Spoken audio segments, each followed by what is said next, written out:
Pues como ustedes lo pidieron, tenemos nada más y nada menos que a nuestro gran amigo Alejandro. Máster, todo un honor otra vez tenerte con nosotros. Muchas gracias por invitarme. No, al contrario, ya sabes, tus fans lo estaban pidiendo. Yo creo que más que, aparte de fans, yo creo que es un momento muy importante para ir intercambiando información de una industria a otra o para poder estar preparado para aprovechar al máximo el momento en el que tengamos la oportunidad de reactivarnos, ya sea como empresa o como individuos. Es correcto, como hablamos, Alejandro, siempre creo que el momento de apoyo en este momento tan crucial de la industria del turismo. Y bueno, pues ¿qué podemos decir? Esperamos con ansia esta hora. Maestro, todo tuyo. Muchas gracias, pues buenos días a todos ustedes, bienvenidos a esta presentación de Cancún Travel Group. Quiero felicitar a Cancún Travel Group por su espíritu emprendedor y de compartir. Creo que llevan más de 20 webinars, me ha tocado participar, este es el segundo. Y por supuesto que siempre le he dicho yo a Reinaldo lo importante que es poder compartir aprendiendo ahorita, de los que ya estamos activados y estamos en este momento en pleno campo de batalla y intercambiando nuestras experiencias y probando herramientas nuevas y demás, pues es el momento de compartirlo para aquellos que ya están, para que puedan en cierta manera reactivar su operación económica o en el caso de para prepararse, ¿no? El tema es persuasión en ventas. Vamos a ver la distinción que hay entre persuasión y ventas. Es muy muy importante sí distinguir la diferencia que hay y hablar también de si es un arte o una ciencia y cómo podemos o dónde debemos aplicarlo en estos momentos tan difíciles que nos ha estado tocando vivir en todo el mundo, específicamente en nuestra ciudad de Cancún y todos los que nos oyen en sus respectivas ciudades, en la industria que tanto nos ha dado y que ahora se encuentra en grados de dificultad para ser superado. Quiero empezar hablando y mencionándoles un poquito lo siguiente. Al final vamos a tener, después de 1 hora y media, una serie de preguntas y respuestas para que ustedes puedan subir sus preguntas o comentarios, observaciones a las diferentes redes donde estén participando. Les voy a pedir también que tomen nota, es muy muy importante porque vamos a hablar de ciencia, de algunos experimentos importantísimos en la ciencia de la persuasión. Y yo quisiera que ustedes vayan extrapolando de lo que vamos platicando, cómo lo pueden aplicar en nuestra nueva realidad que nos va a tocarnos vivir desde el punto de vista de vendedores o de persuasores.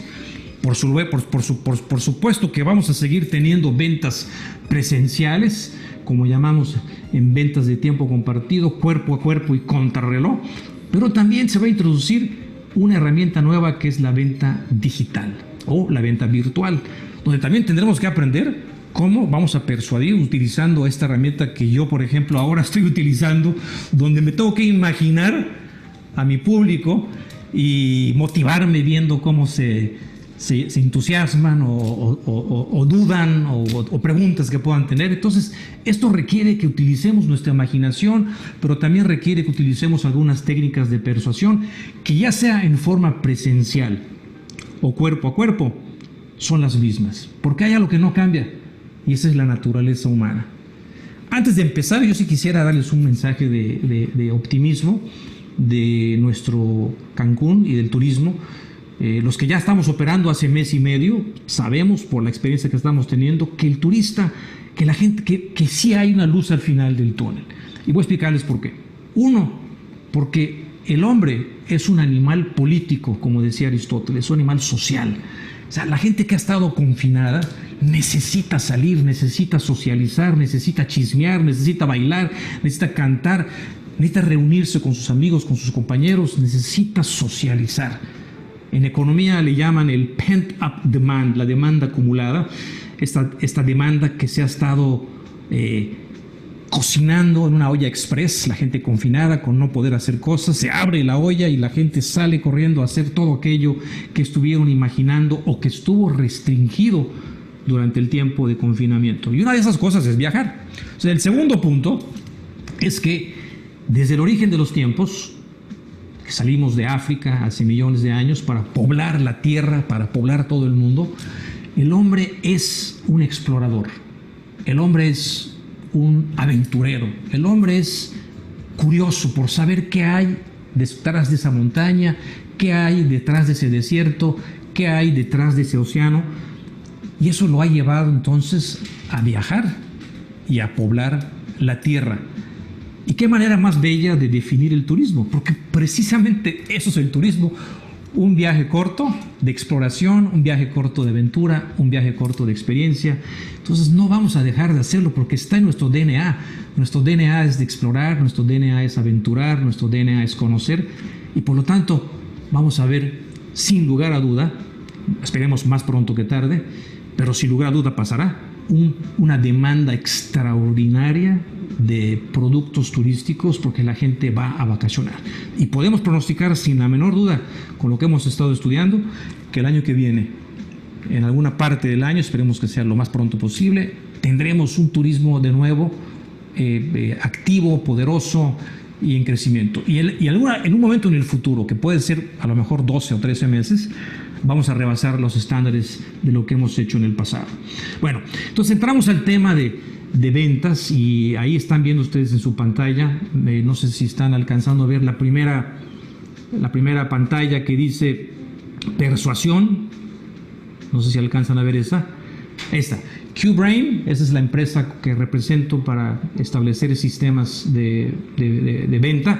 Y luego viene otra, le voy a pedir aquí a mi asistente que les ponga la siguiente presentación para que podamos estar. Muy bien. Entonces ahí pueden ver ustedes dos palabras, ¿no? Persuasión y neuro. Cuando hablamos de persuasión, nos tenemos que ir, sin lugar a duda, a los clásicos. En este caso nos iríamos, por ejemplo, a Aristóteles, que es uno de los primeros filósofos que, digamos, científicamente establece un proceso de persuasión en base a un conocimiento profundo de la naturaleza humana, ¿no? Y Aristóteles, en su libro Retórica, habla sobre tres pirámides o tres columnas, digamos así, de la persuasión. Acuérdense que Aristóteles en aquel entonces se estaba enfrentando a los sofistas. Los sofistas pues eran aquellos persuasores, aquellos expertos en el idioma, en la oratoria, que se rentaban como para defender o para atacar diferentes casos en el foro público con los jueces.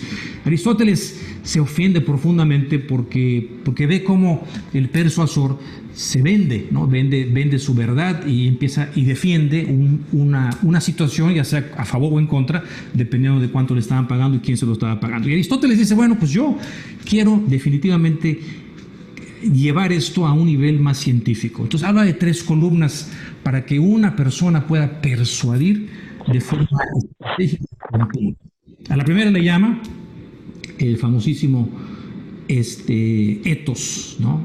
Ethos es, en la explicación de Aristóteles, se refiere a la credibilidad del quien persuade, es decir, a su reputación, es decir, a la confianza que genera en el público o en la persona a la que va a persuadir. Estamos aquí pensando, obviamente, que es obvio que si no hay una concordancia entre lo que dice una persona y lo que hace una persona, pues obviamente no tenemos credibilidad. Y es muy difícil persuadir cuando no hay ejemplo, ¿no? Cuando no hay una reputación, cuando no hay una honorabilidad, cuando no hay una credibilidad. Siempre nos dicen en ventas tenemos que establecer credibilidad, y Aristóteles les llamaba ethos. Ethos es muy importante desde el punto de vista de la persuasión porque nos permite ser escuchados y que se abra el canal de la confianza en el caso del cliente que nos está escuchando. En segundo punto, Aristóteles hablaba de lo importante que es el patos. Patos se refiere a las emociones, se refiere a los sentimientos, se refiere al mundo emocional. Y Aristóteles decía que si no podemos prender emocionalmente a un cliente, nunca va a ser persuadido. ¿Qué son las emociones? Al rato lo vamos a ver, vamos a platicar un poquito de ellas. ¿En qué momento y cómo puedo prender que mi mensaje no solamente sea creíble, sino que sea altamente emocional, que haya una reacción de neurotransmisores al mensaje que estoy dando y que provoquen un acercamiento y una apertura al mensaje que estamos dando? Bueno, pero ahí son dos puntos importantes. Obviamente tenemos ya la credibilidad, tenemos el mundo emocional. Y decía Aristóteles que la tercera columna es el logos. Logos se refiere a la lógica, a la razón, es decir, a la evidencia, aquello que podemos demostrar con gráficas, con testimonios, con documentos, ¿no? Con números. Pero bueno, las tres son importantes para llegar a formar un mensaje persuasivo, según Aristóteles. Y le agregaba dos cosas más que vamos a tener que aprender a manejar, por ejemplo, en el mundo virtual. Cómo mantener la atención de nuestro cliente, cómo mantengo yo la atención de ustedes durante hora y media. No es una cosa fácil, requiere tener información interesante, pero Aristóteles decía que lo importante de los mensajes deben ser breves. Es decir, el concepto del tiempo es fundamental para la persuasión. Y la otra, él hablaba del lenguaje. Decía que el vendedor o el neurovendedor tiene que ser un maestro de la persuasión utilizando la metáfora. Entonces, maestro de la metáfora, el lenguaje, los adjetivos poderosos, los verbos poderosos, pero sobre todo la metáfora, porque la metáfora es una forma en que nuestra mente emocional visualiza aquello que estamos diciendo. Aristóteles decía que es una forma de darle color, movimiento y explosión a las palabras y a los mensajes que estamos dando. Obviamente nos podemos ir al ejemplo clásico de la creación o el contar historias de terceros o de primeros para que nuestro cliente y nuestro consumidor pueda imaginar aquello que estamos mostrando. Entonces, el vendedor es un contador de historias, sin lugar a dudas. Entonces, bueno, esa es la palabra persuasión. Y luego le introducimos ahí, ustedes están viendo la palabra neuro. ¿Qué tiene que ver neuro con persuasión? Bueno, Aristóteles es el maestro y el padre de las ventas modernas. Pero la parte neuro tiene que ver con lo último que se ha descubierto en el mundo de la neurociencia y la aplicación de los conocimientos científicos de cómo opera nuestra mente en la toma de decisiones nos ha permitido traer a Aristóteles los últimos conocimientos de la neurociencia. Para poder entender que para poder persuadir necesitamos impactar la forma en que el humano accesa la realidad o su realidad, y es a través de los sentidos, ¿no? Todo aquello que vemos, olemos, probamos, tocamos, oímos, y luego el sexto sentido, que es el de la imaginación. Esa es la combinación neuro-persuasión, es la que nos da la figura de lo que corresponde a un curso o a una plática que tenga que ver con persuasión y ventas. Quiero que se imaginen lo siguiente, antes de que pasemos a la siguiente gráfica. Quiero que se imaginen a nuestro ancestro hace millones de años, caminando por una sabana africana, buscando el alimento de su familia, ¿no? Y de repente escucha un ruido en las plantas o en el monte o en el bosque donde está, en la sabana donde está, y de repente ve que hay un venado o un animal que puede cazar, un bisonte, un venado, y obviamente eso hace que el cazador se ponga alerta en forma automática, todo su cuerpo se pone en una forma automática y una respuesta automática poderosísima para habilitarlo y prepararlo para atacar con máxima efectividad y someter a la bestia para convertirla en energía y alimento para su familia. Entonces vemos que ese cerebro antiguo, ese cerebro primitivo, como objeto tiene preparar al ser que lo posee para cazar con efectividad. Entonces nos acercamos al placer, nos acercamos a aquello que nos va a dar placer, nos acercamos a aquello que va a aumentar nuestras posibilidades de supervivencia y de nuestra familia. Pero en ese momento que estoy acercándome a mi presa, me llega un olor conocido, un olor de un tigre, dientes de sable en aquel entonces, ¿no? El olor que ustedes han probado o comprobado o sentido cuando han ido a un zoológico, en la parte donde están los felinos, es un olor muy penetrante. Entonces imagínate este cazador ancestro nuestro acercándose al venado y de repente le llega el olor del cazador que también va por la misma presa. ¿Y qué sucede en ese momento? Hay un cambio de neurotransmisores. El sistema automático de nuestro cazador, de nuestro ancestro, le indica que es momento de precaución y de prepararse para huir con alta efectividad. Entonces imagínense lo que sucede a altísima velocidad en el cuerpo de este cazador primitivo. Bueno, se descargan todas las sustancias que te puedas imaginar en el cuerpo, la sangre se va de la parte intestinal a las extremidades para poder correr con potencia, subirte un árbol con potencia, tirar una piedra con potencia.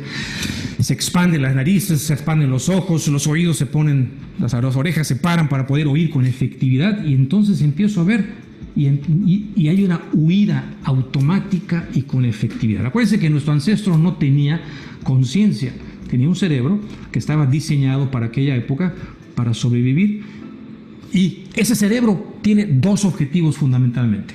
Uno es huir del peligro, y dos, acercarse a aquello que nos da placer.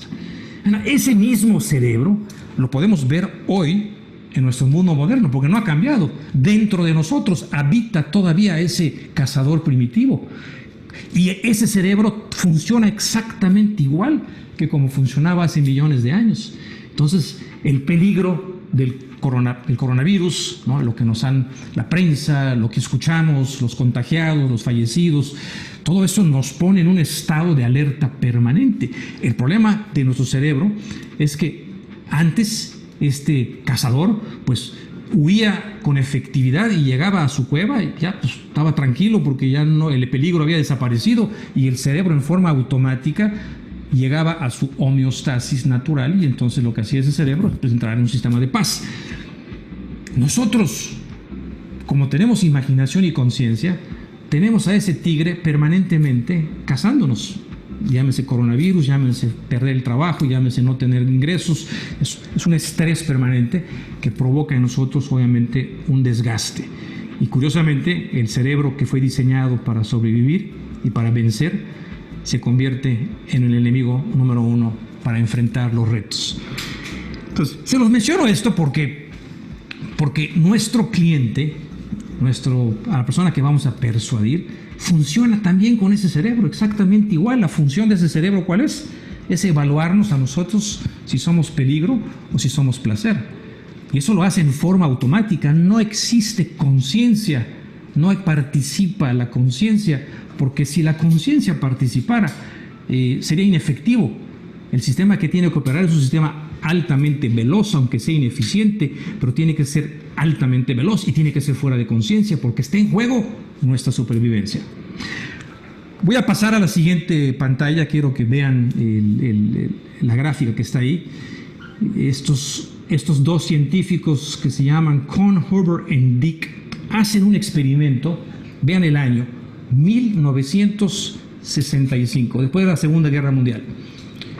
Estos neurocientíficos, desde aquel entonces, se preguntaban, se hacían una pregunta fundamental. Decían, ¿dónde y en qué parte del cerebro se genera la toma de decisiones? ¿Dónde está la voluntad? ¿Dónde está la voluntad que maneja o que determina la conducta del hombre o la conducta del ser humano?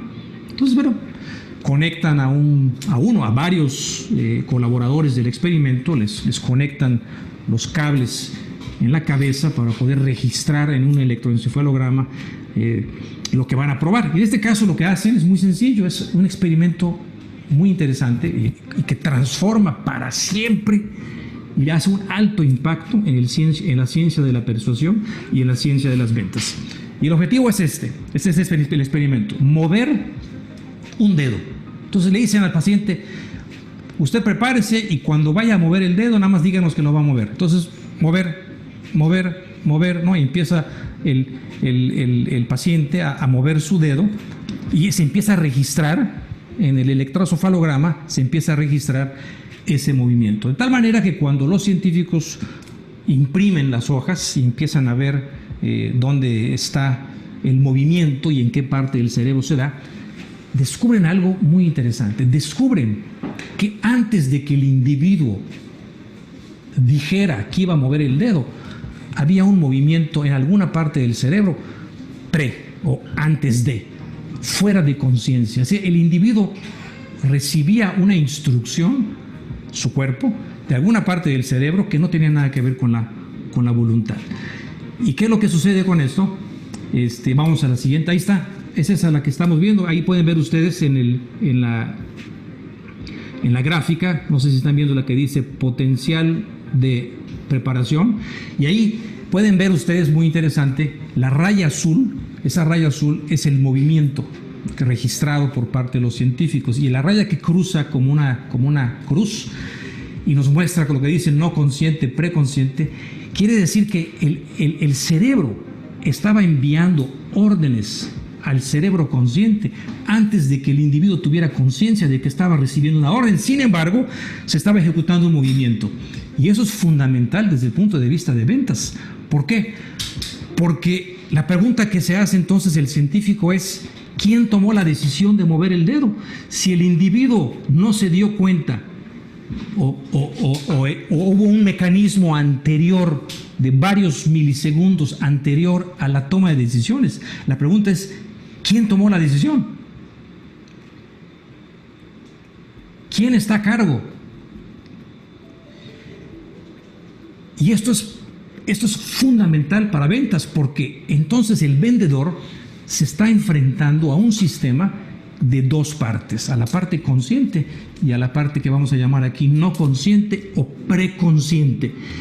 Fíjense qué sucede con esto. Lo que sucede con esto es que, vamos a ver un ejemplo con el lenguaje corporal. Si yo le pregunto a un cliente: ¿está usted listo para hacerse socio o está usted listo para comprar? Es decir, aplico un estímulo, yo voy a ver una respuesta automática a altísima velocidad antes de que el cliente se dé cuenta de que está tomando la decisión. O sea, fíjense qué fundamental y qué importante es que yo pueda comunicarme con ese sistema de toma de decisiones. ¿Cómo me comunico con ese sistema de toma de decisiones? Si el sistema funciona de una manera no consciente y preconsciente, el individuo no sabe que está tomando una decisión. Se da cuenta después, unos segundos después, pero en la parte fundamental de la toma de decisiones, la participación es bastante limitada. Y es una conclusión muy fuerte, porque si el tomador de decisiones es no consciente, es preconsciente, y no sé lo que está sucediendo sino después de que se toma la decisión, la pregunta es: ¿somos libres? O sea, ¿hay una libertad real? ¿O somos en cierta forma marionetas de nuestras necesidades o del sistema automático cuyo objetivo es la supervivencia, es alejarse del peligro y acercarse al placer, que son los dos movimientos básicos de la supervivencia? Este experimento es fundamental porque nos muestra que hay un mundo al que tenemos que comunicarnos y que maneja un lenguaje de símbolos, un lenguaje de sistemas, de procesos, que nos obliga a conocer ese terreno para poder comunicarnos con alta efectividad a este sistema de toma de decisiones. Vamos a ver algunas conclusiones que se sacan fundamentalmente de este análisis. Uno, ahí tenemos el primero que dice: tomamos decisiones tiempo antes de que estemos conscientes de ello. O sea, imagínate que... Entonces, ¿qué hace el consciente? Si la decisión la toma el no consciente, ¿qué es lo que hace el consciente? Bueno, la mayor parte de las veces, ¿saben qué es lo que hace? Justificar la decisión que ya se tomó. De todos modos lo iba yo a hacer, ya lo había yo pensado, más o menos estaba yo de acuerdo, pero el impulso, el motor, la reacción primaria y poderosísima fue del sistema automático. Ahora, ¿por qué funciona un sistema automático? ¿Por qué tenemos un sistema automático? ¿Cuál es la razón de contar con un sistema automático? Bueno, cuando nace la conciencia, cuando el hombre en la evolución genera su conciencia, ¿qué es lo que sucede? Que empezamos a poder visualizar el pasado, el presente y el futuro, y nos convertimos en hijos del tiempo. Entonces, la mayor parte de las veces, nosotros, ustedes, yo, algunos neurocientíficos y neuromarketing dicen que los clientes o las personas o los seres humanos nos pasamos el 97% de nuestro tiempo en el pasado o en el futuro, pero no en el presente. Estamos en el pasado evaluando qué pasó, tratando de cambiarlo, sintiéndonos culpables. Nos vamos al futuro para pensar qué vamos a hacer, cómo lo vamos a hacer, cómo vamos a llegar. Entonces la pregunta es, si estamos en el pasado y estamos en el futuro, ¿quién está en el presente? ¿Quién está encargado de mis sistemas de supervivencia? ¿Quién se encarga de mantenerme vivo? De garantizar mi supervivencia. El sistema automático. Ese sistema automático, esa es su función.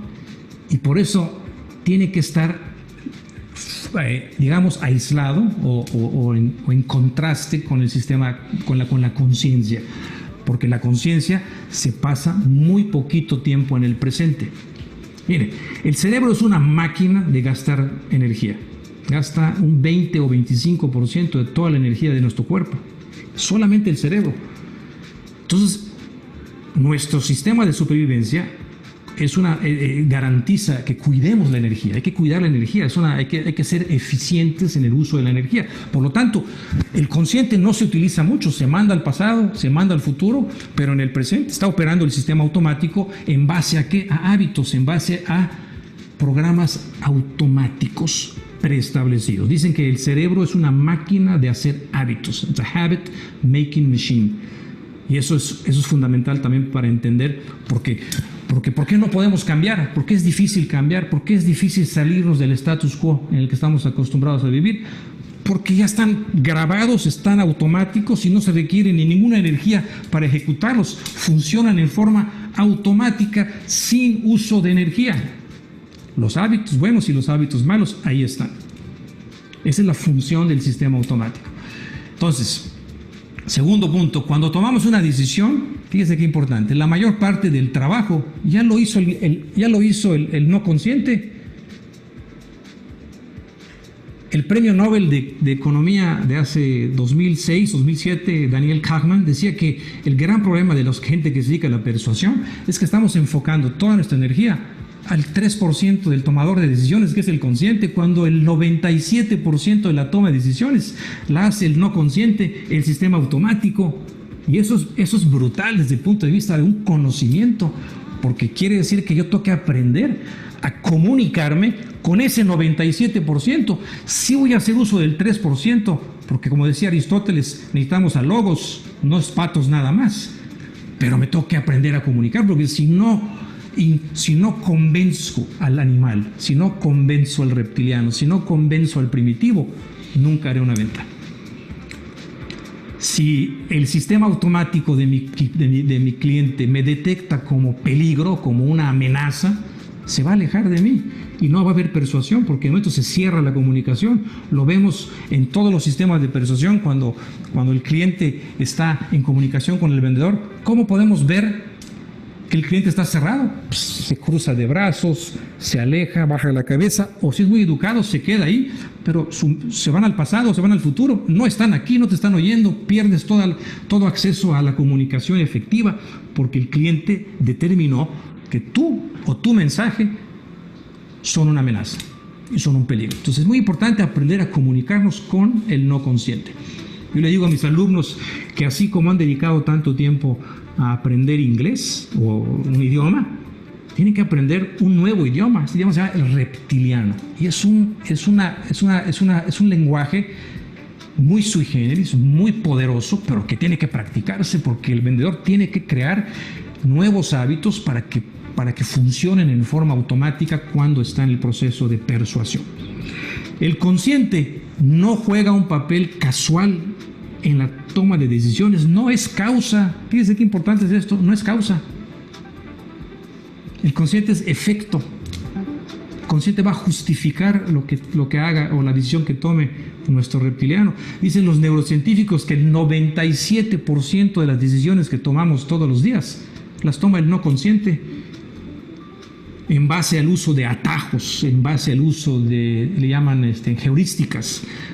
Son sistemas ya establecidos que nos ahorran tiempo y energía. Pongo un ejemplo. Si yo quiero comprar un teléfono celular y utilizara mi consciente para hacerlo, pues me pongo a leer el manual y lo que puede hacer y lo que no puede hacer y la tecnología que hay detrás y a lo mejor me meto a estudiar en la internet cómo funciona. Me llevaría mucho tiempo. ¿Cómo acorto la toma de decisiones? Muy fácil, le pregunto a Reinaldo, y Reinaldo, ¿qué teléfono tienes tal y cómo funciona? Maravilloso. Basta con esa referencia para que yo compre el teléfono. Esa es una heurística, esa es una forma de que las decisiones se toman en forma automática. Y además es completamente irracional, porque realmente no debería de ser suficiente uno, dos o tres recomendaciones para comprar un producto de este precio. Sin embargo, así tomamos decisiones todo el tiempo. Por eso a veces en el sistema de ventas es muy importante las recomendaciones de los clientes, los testimonios que dan los clientes para tu producto, porque el que escuche el testimonio, basta con que haya 2 o 3 con alto valor para que tome la decisión de adquirir algo en forma automática. El consciente no juega un papel casual en la toma de decisiones. La creencia de que tomamos decisiones complejas analizando conscientemente la información es una ilusión. O sea, yo cuando leí esto y me di cuenta de a lo que me estaba enfrentando, entendí por qué no estaba yo vendiendo, entendí por qué no persuadía. Porque por eso está la dicotomía entre persuasión y ventas, porque al cliente no le gusta que le vendan, pero le gusta comprar. O sea, hay un placer en la compra, en adquirir cosas, pero no le gusta que le vendan. Esa es la diferencia entre vender y persuadir. Cuando yo persuado, estoy persuadiendo a la bestia, al reptiliano, al subconsciente, al no consciente. Es al que estoy provocando que se acerque y que se abra y que desee aquello que estoy proponiendo. ¿Cómo me comunico? Con este tomador de decisiones. Y ahí está toda la ciencia o la neurociencia del proceso de neuroventas. ¿Cómo me comunico? Para eso tengo que ser un maestro del lenguaje corporal. No solamente desde el punto de vista de un lector, o sea, yo voy a leer el lenguaje corporal de mi cliente, sino el que yo proyecto en forma también automática, porque así como mi cliente está funcionando en forma automática, mi sistema automático también responde a los estímulos de mi cliente en forma automática. Entonces el vendedor tiene que practicar y dominar en forma estratégica su comunicación y las respuestas a los estímulos que el cliente presenta.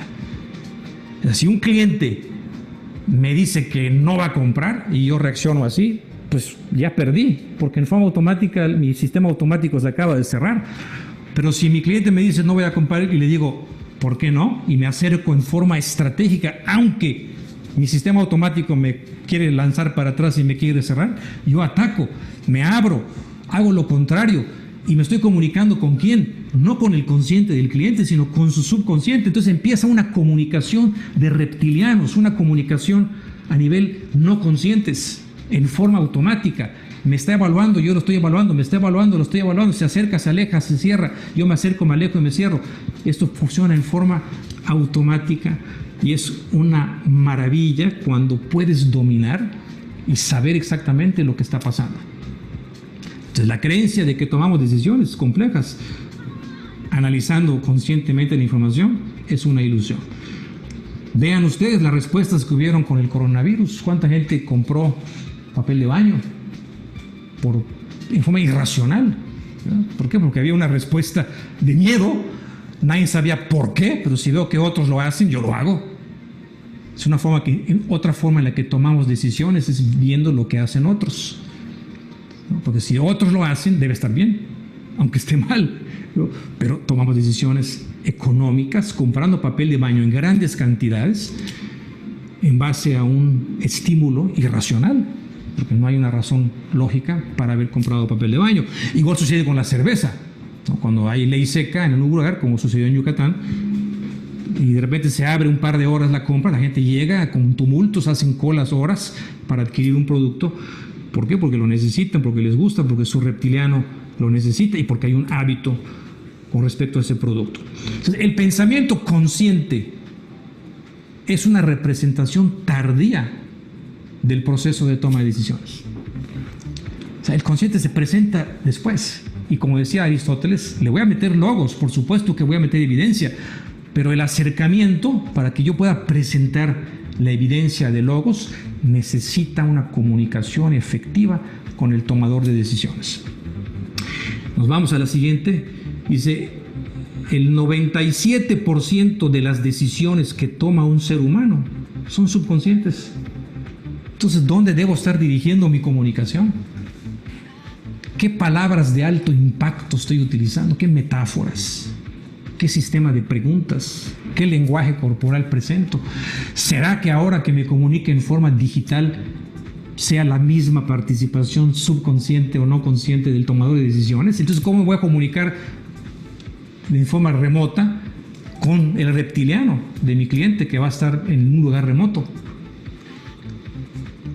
Tendré que diseñar las estrategias de lenguaje corporal, tono, voz, ritmo, movimiento, acercamiento, todo esto, ¿no?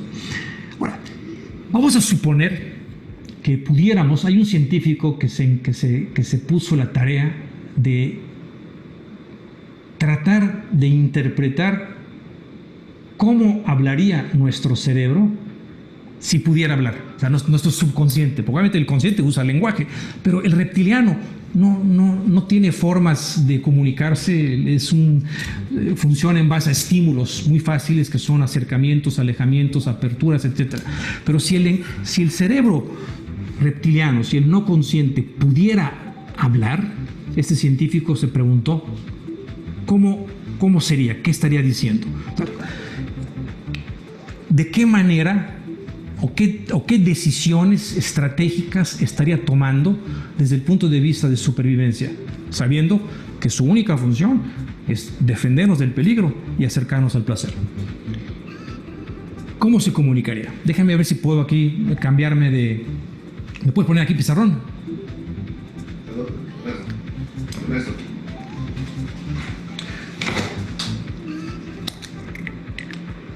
Miren, si el cerebro se pudiera comunicar, si nuestro reptiliano pudiera comunicarse, según este científico, estaría respondiendo a 3 preguntas que tienen que ver con la supervivencia. Y es lo que hace tu cliente cuando entra en contacto contigo. Esto es lo que sucede en forma rápida, a altísima velocidad. Se pregunta el cliente, ¿me quedo o me voy? Es stay or go, es rapidísimo. El cliente siente que hay un riesgo, siente que hay un peligro y se va. La gente que físicamente camina y se va. Cuando llega un vendedor y estás viendo zapatos y ropa y te dice, oiga, ¿lo puedo ayudar con la ropa? Dice, por favor, no, estoy viendo nada más, porque no nos gusta que nos vendan. Ese es un me voy, es un go. A veces el cliente se queda porque es muy educado, pero eso no quiere decir que no se haya ido, se va aquí, se va. Segunda pregunta que se hace es, stay or go, ¿es bueno o malo? Así de fácil, good or bad. Me quedo, pero si es malo, me voy. Me quedo, pero si es malo, me voy. Me quedo, es bueno. Tercera, fácil, sí o no. Este es el proceso automático de nuestro cerebro reptiliano. Siempre que hay una presentación, un producto, ya sea en forma virtual o presencial, su cerebro va a contestar en forma, sin que él se dé cuenta. Acuérdense que esto sucede a nivel subconsciente. No hay conciencia de ello, es rápido. Me quedo, me voy. Bueno, malo, sí o no. Y si esto es lo que sucede en forma automática, ¿cómo puedo yo ver o oír si está aquí o aquí, aquí, aquí o aquí o aquí? Entonces, para eso voy a ponerles aquí cuatro estrategias de lenguaje corporal que funcionan también en forma automática. La primera es, me cierro y me abro. Es decir, el cliente va a reaccionar en forma automática con lenguaje corporal, con un cierre o con una apertura. Con un cierre o con una apertura. Con un cierre, y las piernas también me puedo cerrar y puedo inclusive bajar la cabeza y es un cierre todavía más poderoso. Entonces, ¿me cierro o me abro? ¿Me alejo o me acerco. Es decir, cuando yo estoy trabajando con un cliente y lo que le presento es bueno, lo normal es que hay un acercamiento. Pero si no le gusta, hay un alejamiento y a lo mejor también se cierra. Entonces me alejo y me cierro. 2.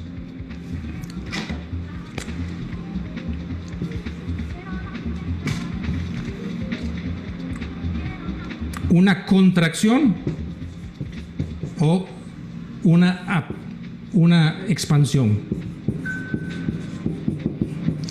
Hay una contracción y una expansión. ¿Qué quiere decir que me contraigo? Me contraigo es así, una contracción. Una expansión es esta. Este es el lenguaje natural de un subconsciente que está contento, que está alegre, que está excitado, que está feliz. Se expande. Cuando se contrae hay depresión, hay tristeza, ¿no? Y lo vemos en la intercomunicación entre un vendedor y un cliente, y a veces el mismo vendedor es el que cae, ¿no? Porque el mismo vendedor a veces en forma automática se cierra, se aleja y se contrae. Imagínate qué sucede cuando el cliente ve un vendedor que en forma automática se cierra, se aleja o se contrae.